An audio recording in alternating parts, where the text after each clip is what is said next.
Hello guys, welcome back to Irish Footy Vlogs. Welcome back to another Premier Division show. We're going to focus on all the Premier Division games coming up this weekend. 3 games on Friday night. However, I'm going to talk about the FAI Cup a little bit just before that. 2 matchday vlogs coming out on Wednesday and Thursday as well. Shelbourne and St Patrick's Athletic, of course, in Champions League and Conference League action, respectively. So keep an eye on those matchday vlogs. The FAI Cup, obviously, last weekend, we no real shocks, we no shocks at all. And that's become the case over the last couple of years, really. And I didn't expect a shock, to be fair.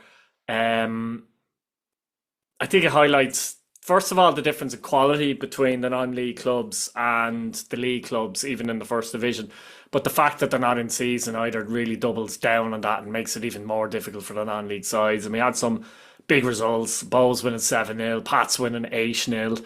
And neither side, say, playing what you would say was their full strength side, etc., etc. Even one that looked a bit close, Castlebar in the end lost 6-3 at home to Longford Town. So, yeah, we didn't have any shocks, but it meant there was always going to be interesting ties in the next round, which is the third round, and we do have some really interesting ties. First of all, St Patrick's Day in Shelbourne is the tie of the round, and I expected a big one somewhere, and this is a massive one at Richmond Park. Both sides probably underdogs in terms of qualifying for Europe at this minute in time through the league, I would suggest. So one of these are going to go out with the FAI Cup, which is going to be massive, and it's bound to be an interesting game in Inchicore, that one. So that's a massive tie, to be fair.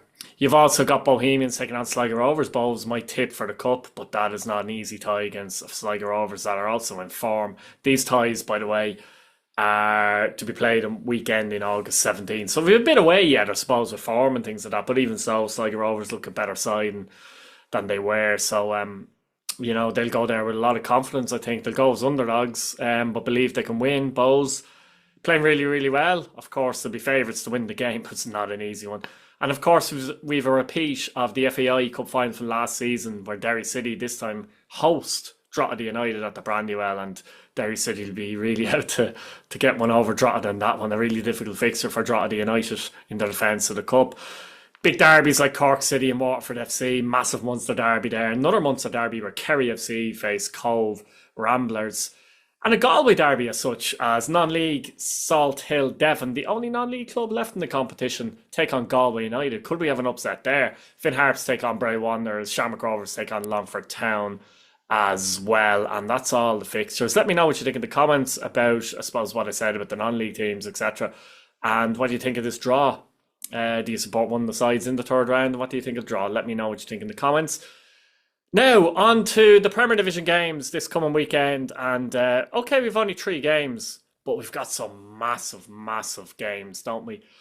First of all, it's the game between bottom of the table Cork City at Turner's Cross and Sligo Rovers, who are 9th. And as I said, Sligo Rovers are in flying form. I can't see Cork City personally getting out of 10th place, being honest with you. They've lost Dykesteel, by the way. He's gone to St Mirren. As I'm doing this video as well. So I personally can't see it. Honestly, I can't see it. But to give them any bit of hope, in my view, they must win this game. They have to beat Sligo Rovers at home. They're 8 points behind at the moment, but the trajectory between both clubs is very, very different, They have to win it. For me, they have to win this game by hook or by crook. They have to win it, give themselves a fighting chance and give maybe their fans something to cling on to, really. Sligo Rovers, on the other hand, will probably look at this and say, God, if we can win here, we're 11 points clear and we're probably in a good place. And I'll get onto it later, with Galway United and Waterford playing this weekend, something's going to give there. So if Sligo Rovers can go to Cork City and win this game, they've put that 11-point gap in play, but also they're going to close the gap on either, or if not both, of Waterford FC and Galway United, which would make things interesting in terms of the playoff as well. So it's a massive, massive game, and all 3 games are massive, actually. I'll get to the others in a second, but massive, massive game.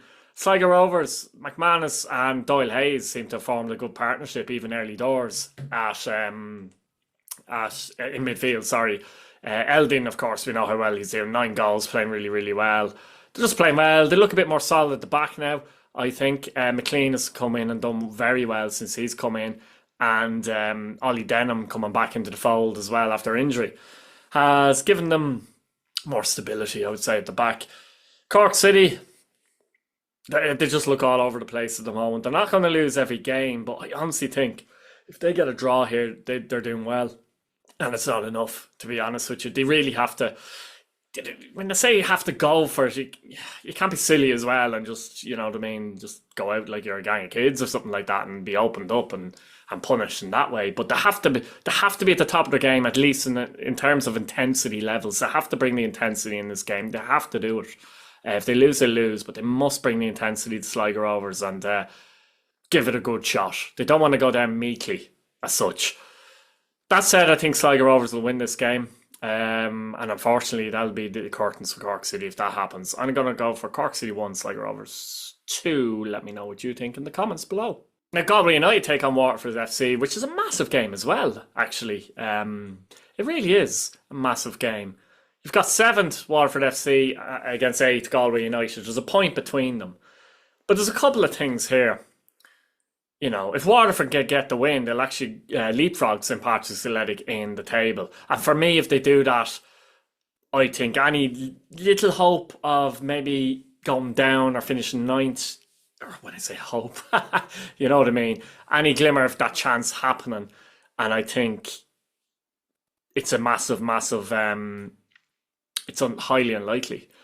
Galway United kind of thinking something similar, like if they win, they'll go level with St. Patrick's Athletic, so you've got that for them as well, and they'll be looking at Sligo Rovers and Cork, and regardless of the result there,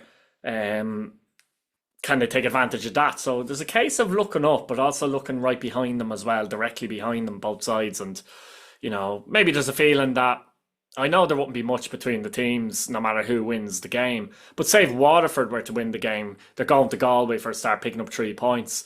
That will put them 4 points. I know there's a good few games left ahead of Galway. Now, psychologically, I think it's big. And if Sligo or Rovers were to win at Cork, it would put them 3 points behind Galway United. So you're kind of looking at it going Galway United are more likely to be caught in Waterford, as simple as that. Of course, if Galway United were to win, they'd go 2 points clear of Waterford.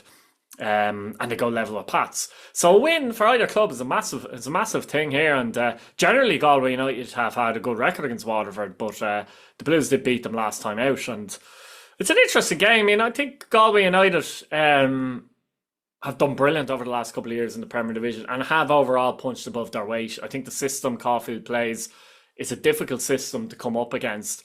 I don't think they've the best squad of individual players in the league, to be honest with you. I would suggest the Sligo Rovers have better individual players, to be honest with you, as do Waterford. I would say, honestly, they're probably 9th Galway United in terms of quality, individual quality players. But the system in general they have in play and how they hone it and how they're perfected, and they're very physical. It's tough coming up against physical teams, you know, very tough at times. And they know how to use their physicality. But I do think Dyer clearly is a huge loss, but I think they're struggling to... They've got Shaw coming in there, but they're struggling to find a way at the moment without Dyer in terms of getting goals. Hickey hasn't scored for a while either, has he really? So they're struggling to score goals at the moment, I would suggest. And that's a problem for them. Waterford aren't struggling to score goals, of course. Lonergan and Amond are 2 dangerous players. And I think against Galway, you can get at them by playing 2 up front. They play 3 at the back. It's very helpful to play 2 up front. And I think Waterford might go here and win as well. I'm going to go for Galway United 0, Waterford FC 1. Let me know what you think in the comments below. Now, finally, another massive game. These are all big games, but this is at the top end of the table where the Candy Stripes Derry City take on Bohemians at the Brandywell. 2 teams on form. And a lot of people might see this as the battle of who's more likely maybe to challenge Shamrock Rovers, if anyone's to do it. Both have a game in hand, but this is their game in hand, and it's a tough game in hand for both sides. A win for Bowes puts them 5 points behind Shamrock Rovers, and a win for Derry City puts them 6 points behind Shamrock Rovers. And it just does enough to kind of, for people to kind of say, okay, you might think Shamrock Rovers are going to win the league. I personally think they will win the league as well.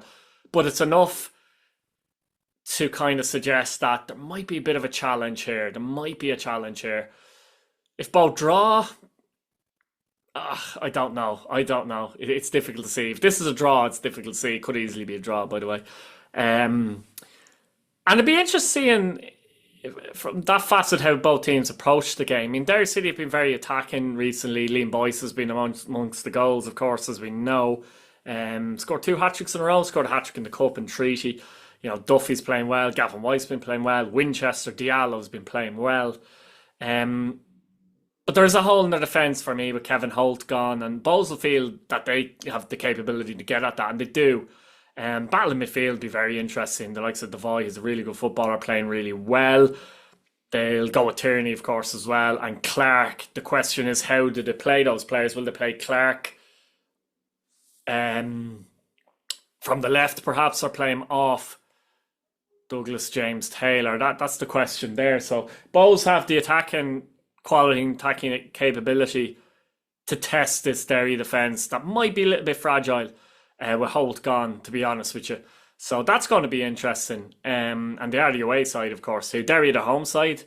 And the Derry fans will feel, not that they should be winning the game, but it's a good opportunity at home if they can get the 3 points here and put in a little mini statement and say to Bowles, look, we're better than yous. Like, we're going to challenge Shamrock Rovers, not yous. However, if Bowles were to go to the Brandywell and pick up 3 points, I think it'd be a fantastic 3 points and a bit of a statement win from their point of view. So there's statements all over the place to be played here, potentially. As I said, both teams have goals in them, but they're playing each other, and it's almost like a high jeopardy game as such. You wonder if a bit of caution comes into play as well. It's an interesting game. I actually can't separate them, and this would be music to Shamrock Rovers fans' ears. And not if Bowles were to go to Derry City and get a draw, technically it's still a good result. You're getting a draw at the Brandywell and you're staying ahead of them. But if you want to possibly challenge Rovers, you're thinking you need a win. And Derry will be thinking the same thing. But I'm going to go for a draw. I'm going to go for Derry City 1, Bohemians 1 at the Brandywell. Okay, that's it, guys. Let me know what you think in the comments. Give us a few predictions as usual. Keep an eye out for the matchday vlogs. And we'll see you again. Please subscribe if you haven't already. Bye-bye.